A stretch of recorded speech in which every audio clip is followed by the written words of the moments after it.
രാജ്യത്തിന്റെയും ജനങ്ങളുടെയും താൽപര്യങ്ങൾ സംരക്ഷിച്ചുകൊണ്ടുള്ളതാണ് ഇന്ത്യ-US വ്യാപാര കരാർ എന്ന് കേന്ദ്ര വാണിജ്യ മന്ത്രി പീയൂഷ് ഗോയൽ.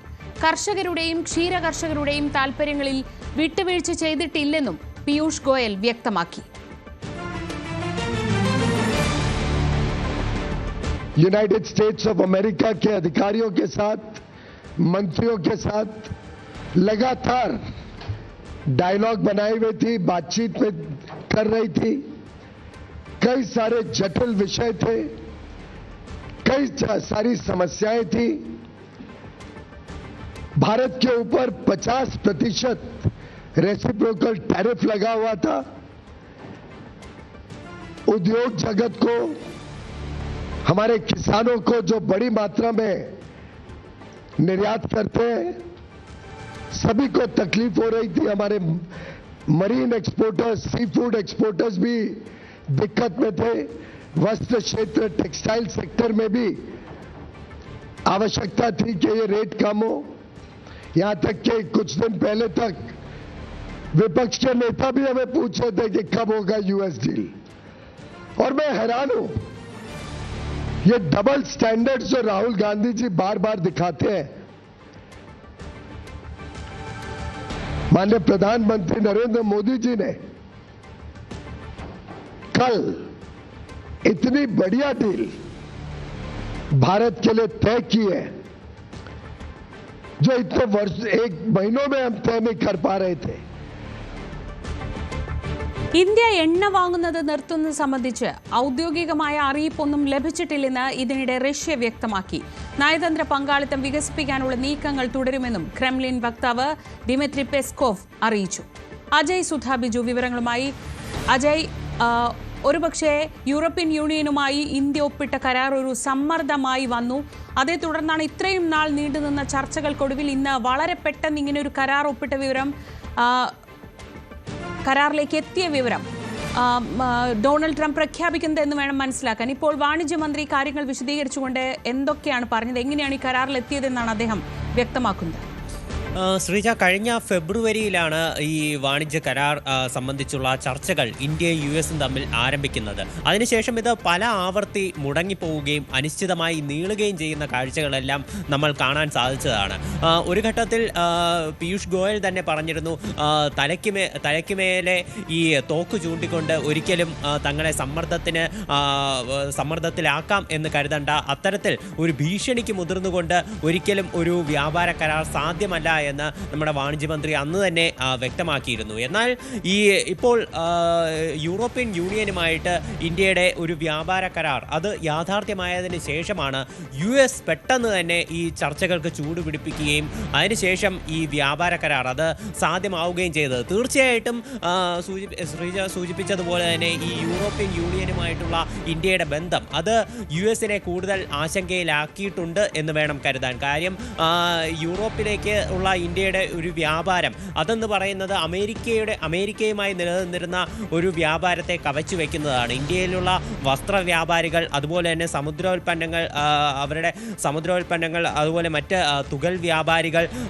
കർഷകർ തുടങ്ങി പല ആളുകളുടെയും ആശങ്കകൾക്ക് ഒരു പരിധിവരെ പരിഹാരം കാണാൻ സാധിക്കുന്നതായിരുന്നു യൂറോപ്യൻ യൂണിയനുമായിട്ടുള്ള വ്യാപാരം.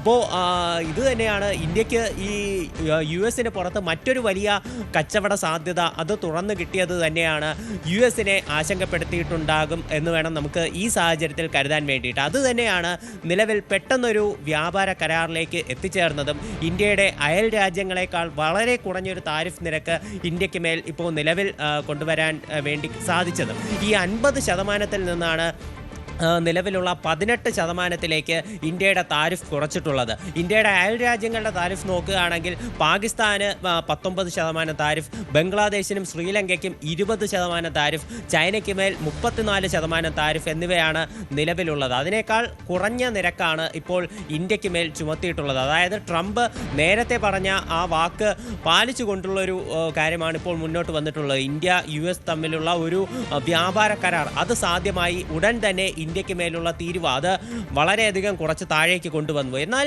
ഈ ഇത്തരമൊരു വ്യാപാര കരാർ അത് എന്തിൻ്റെ അടിസ്ഥാനത്തിലാണ് ഈ വ്യാപാര കരാറിലെത്തിയത് എന്ന് ചോദിച്ചുകൊണ്ടാണ് ഇന്ന് പ്രതിപക്ഷം സഭയിൽ വലിയ രീതിയിലുള്ള പ്രതിഷേധം സംഘടിപ്പിച്ചത്. ഈ ട്രംപിന് മുന്നിൽ മോദി മുട്ടുമടക്കി എന്നതടക്കമുള്ള പ്രതിഷേധങ്ങൾ ഈ സഭയിൽ ഉയർന്നു. ഈ റഷ്യയിൽ നിന്ന് എണ്ണ വാങ്ങുന്നത് ഇന്ത്യ നിർത്തി, അതുപോലെ US-ൽ നിന്നും വെനസ്വേലയിൽ നിന്നും എണ്ണ വാങ്ങാൻ ഇന്ത്യ സമ്മതിച്ചു എന്നുള്ള ഒരു ട്രംപിൻ്റെ വാദങ്ങൾ അതിലെല്ലാം ഊന്നിക്കൊണ്ടായിരുന്നു പ്രതിപക്ഷത്തിൻ്റെ പ്രതിഷേധം. എന്നാൽ പ്രതിപക്ഷത്തിൻ്റെ ഇത്തരം വാദങ്ങളെല്ലാം പൂർണ്ണമായിട്ടും തള്ളിക്കൊണ്ടാണ് പീയൂഷ് ഗോയൽ നിലവിൽ വാർത്താ സമ്മേളനം നടത്തിയിട്ടുള്ളത്. ഇതിൽ അദ്ദേഹം പ്രതിപക്ഷ നേതാവായിട്ടുള്ള രാഹുൽ ഗാന്ധിക്കെതിരെ ആഞ്ഞടിക്കുകയാണ്. അദ്ദേഹം പറയുന്നു, രാഹുൽ ഗാന്ധിയുടേത് ഡബിൾ സ്റ്റാൻഡേർഡാണ്. മുൻപ് പ്രതിപക്ഷം പറഞ്ഞുകൊണ്ടിരുന്നത് US-മായി ഒരു വ്യാപാര കരാറിലെത്താൻ സാധിക്കുന്നില്ല, ഇത് ഗവൺമെൻറ്റിൻ്റെ കഴിവുകേടാണ് എന്നാണ് പ്രതിപക്ഷം പറഞ്ഞുകൊണ്ടിരുന്നത്.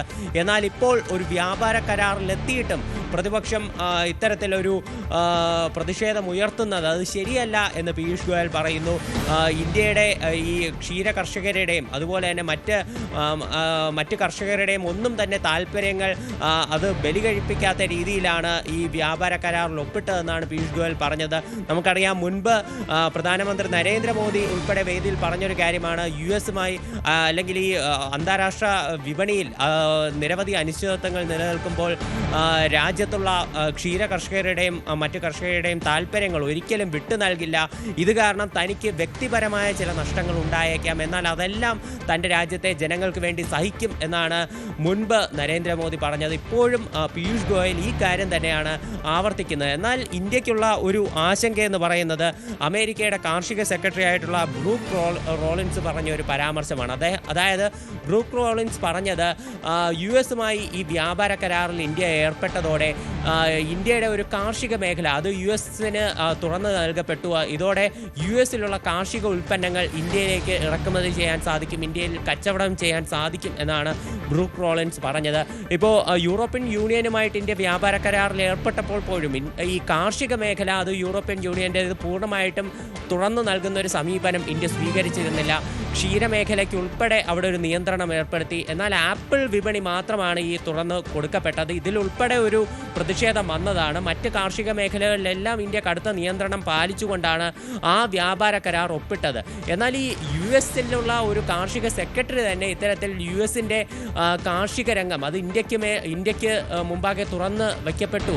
അതായത് US-ൻ്റെ കാർഷിക ഉൽപ്പന്നങ്ങൾ ഇന്ത്യയിലേക്ക് വിപണി ചെയ്യപ്പെടാൻ സാധിക്കും എന്നുള്ള ഈ അവകാശവാദം ട്രംപിൻ്റെ അവകാശവാദങ്ങൾക്ക് പുറമെയാണ് US-ൻ്റെ കാർഷിക സെക്രട്ടറിയുടെ ഭാഗത്ത് നിന്ന് പുതിയൊരു അവകാശവാദം വരുന്നത്. അപ്പോൾ ഈ റഷ്യയിൽ നിന്ന് എണ്ണ വാങ്ങുന്നത് ഇന്ത്യ നിർത്തി എന്നുള്ള കാര്യം, അതുപോലെ തന്നെ വെനസ്വേലയിൽ നിന്നും US-ൽ നിന്നും ഇന്ത്യ ക്രൂഡ് ഓയിൽ വാങ്ങുമെന്നുള്ള കാര്യവും, US-ൻ്റെ കാർഷിക മേഖല അത് ഇന്ത്യക്കായി തുറന്നു നൽകപ്പെട്ടു, ഇന്ത്യയിലേക്ക് US-ൻ്റെ കാർഷിക ഉൽപ്പന്നങ്ങൾ വിതരണം ചെയ്യുമെന്നുള്ള ഈ പരാമർശം, അമേരിക്കയുടെ ഭാഗത്തു നിന്നുണ്ടായ ഈ 3 വാദങ്ങൾ അത് ഇന്ത്യയെ സംബന്ധിച്ച് ആശങ്ക ഉയർത്തുന്ന കാര്യമാണ്. അതുതന്നെയാണ് പ്രതിപക്ഷം ഇന്ന് ലോക്സഭയിൽ ഉന്നയിച്ചത്. ഇതെല്ലാം പക്ഷേ തള്ളിക്കളയുന്ന ഒരു നിലപാട് തന്നെയാണ് ഭരണപക്ഷത്തിൻ്റെ ഭാഗത്തു നിന്നുണ്ടാകുന്നത്. അതുതന്നെയാണ് പീയൂഷ് ഗോയൽ ഇപ്പോൾ അവസാനം വിശദീകരിച്ചത്. ഇതോടൊപ്പം വരുന്ന മറ്റൊരു കാര്യം ഈ റഷ്യയുമായുള്ള എണ്ണയുടെ കാര്യത്തിലാണ്. അജയ്, ഈ വിഷയത്തിൽ വലിയ ആരോപണങ്ങളൊക്കെയാണ് ഉന്നയിക്കപ്പെടുന്നത്. പക്ഷേ ഇക്കാര്യത്തിൽ ഒരു ഔദ്യോഗികമായ സ്ഥിരീകരണം വന്നിട്ടില്ല. ഇപ്പോൾ റഷ്യയുടെ ഭാഗത്തു നിന്നൊരു പ്രതികരണം വരുന്നുണ്ടല്ലോ. ഇത്തരത്തിൽ എണ്ണ വാങ്ങുന്ന കാര്യത്തിൽ ഒരു തീരുമാനവും ഇന്ത്യ അറിയിച്ചിട്ടില്ല എന്നാണ് പറയുന്നത്. ഇതേ സംബന്ധിച്ച് ഇപ്പോൾ ഈ കഴിഞ്ഞ വാർത്താ സമ്മേളനത്തിൽ അദ്ദേഹം എന്തെങ്കിലും പറഞ്ഞു? എന്തൊക്കെയാണ് അത് സംബന്ധിച്ച വിശദാംശങ്ങൾ? ഈ റഷ്യയിൽ നിന്ന് എണ്ണ വാങ്ങുന്നത് ഇന്ത്യ നിർത്തി എന്നുള്ള കാര്യത്തിൽ ഇതുവരെയും ഒരു ഔദ്യോഗികമായിട്ടുള്ള ഒരു വിശദീകരണം അത് സർക്കാരിൻ്റെ ഭാഗത്തു നിന്ന് ലഭിച്ചിട്ടില്ല. റഷ്യൻ വക്താവായിട്ടുള്ള ഡെമിത്രി പെസ്കോവാണ് ഇക്കാര്യത്തിൽ നിലവിലൊരു പ്രസ്താവന പുറത്തിറക്കിയിട്ടുള്ളത്. അതായത് ഇന്ത്യ റഷ്യയിൽ നിന്ന് ക്രൂഡ് ഓയിൽ വാങ്ങുന്നത് നിർത്തി എന്നത് സംബന്ധിച്ച് നിലവിൽ യാതൊരു വിവരവും നൽകിയിട്ടില്ല എന്നാണ് അദ്ദേഹം പറഞ്ഞത്. ഇപ്പോൾ നമുക്ക് നോക്കുകയാണെങ്കിൽ അറിയാം, റഷ്യയിൽ നിന്ന് ഏറ്റവും കൂടുതൽ ക്രൂഡ് ഓയിൽ വാങ്ങുന്ന നിൽക്കുന്ന രാജ്യങ്ങളായിരുന്നു ഇന്ത്യയും ചൈനയും. ഇക്കാര്യം തന്നെയാണ് ട്രംപിനെ ആദ്യം മുതൽ തന്നെ ചൊടിപ്പിച്ചിരുന്നത്. ഇന്ത്യ റഷ്യയിൽ നിന്ന് ക്രൂഡ് ഓയിൽ വാങ്ങുന്നത് അത് യുക്രൈനിലേക്ക് റഷ്യ നടത്തുന്ന യുദ്ധത്തിന് അത് കൂടുതൽ ഊർജം പകരുന്നു, ആയിരങ്ങളുടെ കൊലപാതകത്തിന് കൂട്ടക്കുരുതിക്ക് കാരണമാകുന്നു എന്നതുൾപ്പെടെയുള്ള വാദങ്ങളാണ് ട്രംപ് മുന്നോട്ട് വെച്ചിരുന്നത്. അപ്പോൾ ഇതിൻ്റെ പേരിലാണ് ഇന്ത്യക്ക് ഒരു 25% കൂടി അധിക തീരുവ അത് ട്രംപ് ചുമത്തിക്കൊണ്ട് മൊത്തം 50% തീരുവ അത് ഇന്ത്യക്ക് മേൽ നിലവിൽ വന്നത്. ഇപ്പോൾ ഈ ട്രംപ് ആവർത്തിച്ച് തന്നെ പറയുന്നു ഇന്ത്യ റഷ്യയിൽ നിന്ന് എണ്ണ വാങ്ങുന്നത് നിർത്തി എന്നുള്ള കാര്യം. എന്നാൽ റഷ്യൻ അധികൃതർ ഇത് ഔദ്യോഗികമായി സ്ഥിരീകരിച്ചിട്ടില്ല. ഇന്ത്യയും ഇക്കാര്യത്തിൽ ഒരു ഔദ്യോഗിക പ്രതികരണം നടത്തിയിട്ടില്ല. ഇപ്പോൾ നമ്മുടെ എണ്ണവിലയുടെ കാര്യം നോക്കുകയാണെങ്കിൽ റഷ്യയിൽ നിന്ന് വളരെ കുറഞ്ഞ വിലയ്ക്കാണ് ക്രൂഡ് ഓയിൽ ഇന്ത്യക്ക് ലഭിച്ചുകൊണ്ടിരിക്കുന്നത്. ഇന്ത്യ അവസാനമായിട്ട് പെട്രോളിനൊരു വിലവർധന ഉണ്ടാക്കിയത് 2021 നവംബറിലാണ്. അതിനുശേഷം ഒരു വിലവർധന ഉണ്ടായിട്ടില്ല. 2022 മാർച്ചിൽ എക്സൈസ് തീരുവ അത് കട്ട് ചെയ്യുന്നൊരു കാര്യം കൂടി കേന്ദ്ര സർക്കാർ ചെയ്തിരുന്നു. അതിനുശേഷം ക്രൂഡ് ഓയിലിൻ്റെ ഇന്ത്യയിലുള്ള പെട്രോളിൻ്റെ വില അത് വളരെയധികം താഴേക്ക് വരുന്ന ഒരു കാഴ്ച കാണാൻ സാധിച്ചു.